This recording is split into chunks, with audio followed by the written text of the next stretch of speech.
എടാ ചന്ദ്ര, ഭാസ്കര, ഇതാടാ നമ്മുടെ മുട്ടിപ്പാലം വില്ലേജിന്റെ മാപ്പ്. ഇതെന്താ തോരപ്പൻ പനമ്പായ കടിച്ച പോലെ? തോരപ്പനല്ലടാ ആട്. നീ പറ. നമ്മുടെ മുട്ടിപ്പാലം ഗ്രാമത്തിലെ ആകെയുള്ള വീടുകളുടെ എണ്ണം 600. നമ്മൾ TV കൊടുത്തത് മൊത്തം 1200. ആ നിലയ്ക്ക് നോക്കുമ്പോൾ 1200-ന് 100 രൂപ വെച്ച് 1,20,000 രൂപ നമുക്ക് കിട്ടും. ഒന്ന് ആലോചിച്ച് നോക്കി. പിന്നെ 600 വീടുള്ളിടത്ത് എങ്ങനെ 1200 TV കൊടുക്കുന്നേ? മക്കളെ കൂടുതലുള്ള വീട്ടിലൊക്കെ 2 വെച്ച് കൊടുത്തിട്ടുണ്ട്. അതാ കണക്ഷനും മക്കളും തമ്മിൽ എന്ത് ബന്ധം? എന്താ ബന്ധമില്ലാത്തത്? മക്കളെ കൂടുതൽ തമ്മിലുണ്ടാവില്ലേ? അപ്പൊ ഓരോ മുറിയിലും ഓരോ TV വെക്കാലോ. അപ്പൊ ഒരു സീരിയലിനുള്ള കഥയായി. ഇത്തവണത്തെ ഇലക്ട്രിസിറ്റി ബില്ല് എങ്ങനെ? കലഹമുണ്ടാക്കി സമ്പാദിച്ചു കിട്ടും. അതല്ലടാ, നമ്മുടെ കണക്ഷൻ കിട്ടിയ ആൾക്കാർ ഡേ ആൻഡ് നൈറ്റ് TV കാണും. പിന്നെ 2 കണക്ഷൻ കൊടുത്തതിന്റെ കാരണം ഒരു വീട്ടിൽ ജ്യേഷ്ഠാനുജന്മാരായിട്ട് പലരും കാണും. അവര് തമ്മിൽ കലഹിക്കണ്ടല്ലോ. അതൊക്കെ പോട്ടെ, കാഞ്ചനമാല കേബിൾ ടിവിയുടെ സ്റ്റാഫുകളിൽ ഞങ്ങൾ തമ്മിൽ കലഹിക്കണ്ടല്ലോ. ശമ്പളം ഇതുവരെ കിട്ടിയിട്ടില്ല കേട്ടോ. നിങ്ങൾക്ക് എന്തിനാണ് ശമ്പളം? ഫ്രണ്ട്ഷിപ്പിനെ ഞാൻ അവമാനിക്കില്ല. അതെ, ഫ്രീ സർവീസ്. മികച്ച ലാഭം കിട്ടുമ്പോ ഞാൻ അതിന്റെ ഷെയർ തരാം. പോരെ? നഷ്ടം പറ്റിയാലോ? നിന്നെ ചൂടാവാതെ.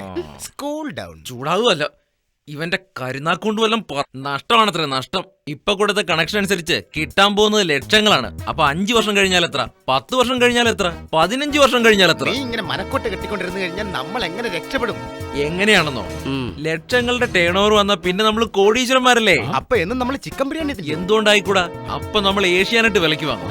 അത് കഴിഞ്ഞ് നമ്മൾ സൂര്യ വിലക്ക് വാങ്ങും. അതിന്റെ അടുത്ത വർഷം നമ്മൾ അമൃത വാങ്ങും. ടോട്ടൽ ആലോചിച്ച് നോക്കുമ്പോൾ മലയാളത്തിൽ ചാനൽ ഉള്ളത് നമുക്ക് മാത്രമായിരിക്കും. അപ്പൊ ലോകത്ത് കേബിൾ നെറ്റ്വർക്കുള്ള നമ്മൾ മാത്രമായിരിക്കും അല്ലേ? അങ്ങനെ സംഭവിച്ചു കഴിഞ്ഞാൽ പിന്നെ ആലോചിച്ചു നോക്കിയേ, ഈ സെറ്റപ്പ് മുഴുവൻ ചന്ദ്രമണ്ഡലത്തിലും കൂടി വ്യാപിച്ചാലോ? ഒരേ ഒരു അപേക്ഷയുണ്ട്, അവിടുത്തെ സ്റ്റാഫായിട്ട് എന്നെ വിട്ടാൽ മതി. എന്റെ കൂടെ ഇവിളയും കൂടെ വിട്ടാൽ മതി. എനിക്കറിയാം. ഈ മോന്ത കണ്ടാ വരും. അതിനു മുമ്പ് എത്ര കണക്ഷൻ ബാക്കിയുടെ അന്വേഷിക്കാൻ? ഈ നാട്ടിൽ നിന്ന് കണക്ഷൻ കൊടുക്കാൻ ഒരു സ്ഥലമില്ല. ഇല്ലെന്ന് ആര് പറഞ്ഞു? മുഖ്യമായ ഒരു സ്ഥലത്ത് നമ്മൾ കൊടുത്തിട്ടില്ല. എവന്റെ അമ്മാവന്റെ വീട്ടില്. അത് ശരിയാണല്ലോ. ഈ തിരക്കിനിടയ്ക്ക് നീ പ്രധാനപ്പെട്ട സ്ഥലം മറന്നുപോയോ? ഞാൻ മറന്നുപോയതല്ലടാ, അമ്മാവന് നമ്മുടെ വകയായിട്ട് സ്പെഷ്യൽ കണക്ഷൻ ആവാം. സാധനങ്ങളൊക്കെ എടുത്തോ, പുറപ്പെട്ടോ. എന്താ അളിയ ഇങ്ങനെ? എത്രയോ വർഷങ്ങൾക്ക് മുമ്പാണ് നമുക്ക് അവളെ നഷ്ടപ്പെട്ടത്. അന്നു മുതൽ നമ്മൾ പേപ്പറിൽ പരസ്യം കൊടുക്കുന്നുമുണ്ട്. ഇനിയും അവളെ തിരിച്ചു കിട്ടുമെന്ന് ആശിക്കുകയാണോ? ആശിക്കല്ല, വിശ്വസിക്കുക. ആ വിശ്വാസത്തിന്റെ പുറത്താ ഇത്രയും കാലം ഞങ്ങൾ ജീവിച്ചു പോകുന്നത് തന്നെ. ഞാൻ എന്തും സഹിക്കാൻ തയ്യാറാ. പക്ഷെ പാർവതിയുടെ കാര്യം ആലോചിക്കുമ്പോഴാണ് എനിക്ക് സഹിക്കാൻ വയ്യാത്തത്. അവളുടെ ആരോഗ്യം നശിച്ചുകൊണ്ടിരിക്കുക. ചേച്ചിയുടെ വിഷമം നമുക്ക് മനസ്സിലാക്കാം. പക്ഷെ അതിനെക്കുറിച്ച് ആലോചിച്ച് അളിയൻ ആരോഗ്യം നശിപ്പിക്കുന്ന എന്തിനാ? അതെനിക്കറിയാഞ്ഞിട്ടൊന്നുമല്ല. ദാനധർമ്മങ്ങൾ ഇത്രയുമൊക്കെ ചെയ്തിട്ടും എനിക്കെന്താ ഫലം കിട്ടിയത്? ഇനിയും അവള് വരുമെന്ന് തന്നെയാണോ വിശ്വസിക്കുന്നത്? അങ്ങനെയാണെങ്കിലേ ആ വിശ്വാസം കൊണ്ട് ഇരുന്നോളൂ. പക്ഷെ എനിക്ക് വിശ്വാസമില്ല. അവളാണെന്ന് പറഞ്ഞ് വേറൊരു കുട്ടിയെ കൊണ്ടുവന്നാലെന്താ? വേണ്ടടാ, നിന്റെ ചേച്ചിക്ക് എന്നിൽ നിന്ന് ഗുണമൊന്നും കിട്ടിയില്ലെങ്കിലും അവളെ ചതിക്കാൻ ഞാൻ തയ്യാറല്ല.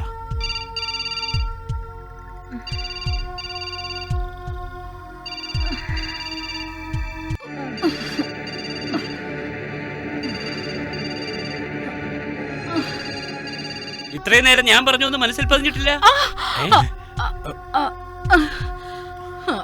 ചേച്ചി, ചേച്ചി, പാർവതി, ചേച്ചി, പാർവതി.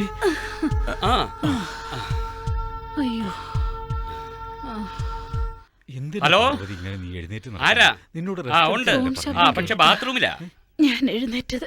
അയ്യോ പാർവതി, ഫോൺ അടിച്ചാൽ അത് നീ വേണോ വന്നെടുക്കാൻ? നമ്മുടെ മോളെ കിട്ടാനായിട്ട് പത്രത്തിൽ കൊടുത്ത പരസ്യം കണ്ട് ആരെങ്കിലും വിളിച്ചതാവുന്ന. ഫോൺ എടുക്കാൻ ഇവിടെ വേറെ ആരും ഇല്ലേ?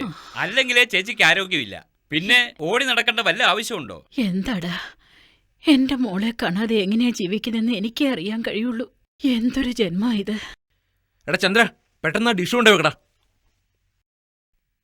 ഡേയ്, ബിൽഡിങ്ങിന്റെ സെന്റർ പോയിന്റ് നോക്കണം. TV ഇവിടെ ഉണ്ട്, ബോക്സ് ഇവിടെ ഉണ്ട്. കോണി എടുത്ത് മുകളിലേക്ക് വെക്കോ. ഞാൻ ഇവിടെ ഇരുന്ന് കാണാൻ കണ്ടിട്ട് മനസ്സിലായില്ലേ? എന്താ വട്ട? സാധാരണ ക്രിമിനലായ ഒരു കോമഡി പറയണ കേൾക്കാറില്ലേ? ഞാൻ ക്രിമിനൽ അല്ല, ക്രിമിനൽ ലോയർ. രണ്ടും തമ്മിൽ വ്യത്യാസം ഉണ്ടോ? അല്ല, ഇപ്പൊ ഇവിടെ എന്താ കാട്ടിക്കൂട്ടാൻ പോകുന്നു? ഒന്ന് പറഞ്ഞു കൊടുക്കടാ. ഈ വീട്ടിലേക്ക് കേബിൾ കണക്ഷൻ തരാൻ. ഇനി അതും കൂടി ഇവിടെ ബാക്കിയുള്ളൂ. ന്യൂസൻസ്. അത് ന്യൂസൻസ് അല്ല, ന്യൂ സെൻസ്. ഞങ്ങളുടെ കേബിൾ കണക്ഷൻ അത്ര ചീപ്പായിട്ട് കരുതൊന്നും വേണ്ട. ആ മേളിലിരിക്കുന്ന ആളുണ്ടല്ലോ, അങ്ങേരെ ഒരു വലിയ കേബിൾ ഓപ്പറേറ്ററാ. അവിടെ ഇരുന്ന് അങ്ങേരെ ഒരു സ്വിച്ച് ഇടുമ്പോഴാ ഇവിടെയുള്ള എല്ലാ ജീവജാലങ്ങൾക്കും കണക്ഷൻ കിട്ടുന്നത്. മോനെ സുദർശന, ഇവിടെ കേബിൾ കണക്ഷൻ ഒക്കെ എടുത്തിട്ട് ആര് കാണാനാടാ? അതല്ല അമ്മാവ, സന്ധ്യയാകുമ്പോ ഇതൊന്ന് ഓൺ ചെയ്താൽ മതി. ദേവി ഭാഗവതം ഉണ്ടാവും, സ്വാമി അയ്യപ്പനുണ്ടാവും, ഇനി വിഷ്ണുപുരാണം ഉണ്ടാവും. തന്നെയല്ല എപ്പോഴോ പോയതാ നമ്മുടെ കാഞ്ചനമാല. അവൾ ഏതെങ്കിലും ടോപ്പ് പൊസിഷനിലുണ്ടാവും. ഏതെങ്കിലും ടി വിയിൽ നിങ്ങളുടെ ഒരു ഇന്റർവ്യൂ വെച്ചു എന്ന് വിചാരിക്കേ. എനിക്ക് വളരെ ഉറപ്പുണ്ട് നമ്മുടെ കാഞ്ചനമാല ഈസി ആയിട്ട് കിട്ടും. ഇവൻ പറഞ്ഞത് ശരിയാണല്ലോ പാർവതി. എടാ കേബിൾ ടി വി കണക്ഷൻ എടുത്തു. നിനക്ക് സുദർശൻ എന്ന് പേരിട്ടതിന്റെ കാരണം ഇപ്പോഴാ മനസ്സിലായത്. സുദർശൻ എന്ന് പറഞ്ഞാൽ നല്ല ദർശനമുള്ളവൻ. സബാഷ് അളിയ, ഞാൻ ഇറങ്ങട്ടെ. എന്നാ ആയിക്കോട്ടെ, ഞാനും വരാം. ശരി. എടാ, ഈ കേബിൾ ടി വി ചാനൽ തുടങ്ങാനുള്ള ഉദ്ദേശം നിനക്കുണ്ടായിരുന്നോ? പിന്നെ ഉണ്ടാവാതെ. കാഞ്ചനമാല വന്ന് എന്നോട് ചേട്ടൻ ഇത്രയും കാലം എന്ത് നേടിയെന്ന് ചോദിച്ചാൽ ഞാൻ എന്ത് സമാധാനം പറയും? ഇതുവരെ ഉണ്ടാക്കി വെച്ചിട്ടുള്ള കടങ്ങളുടെ കണക്കങ്ങ് വായിക്കാൻ കൊടുത്താൽ മതി. വാഴക്കണം. അമ്മായി, ഞങ്ങളുടെ കേബിൾ ടിവിയുടെ പേരെന്താണെന്നറിയോ? പറയടാ. Kanchanamala cable T V network. Muttippalam, Palakkad ജില്ല, കേരള സംസ്ഥാനം.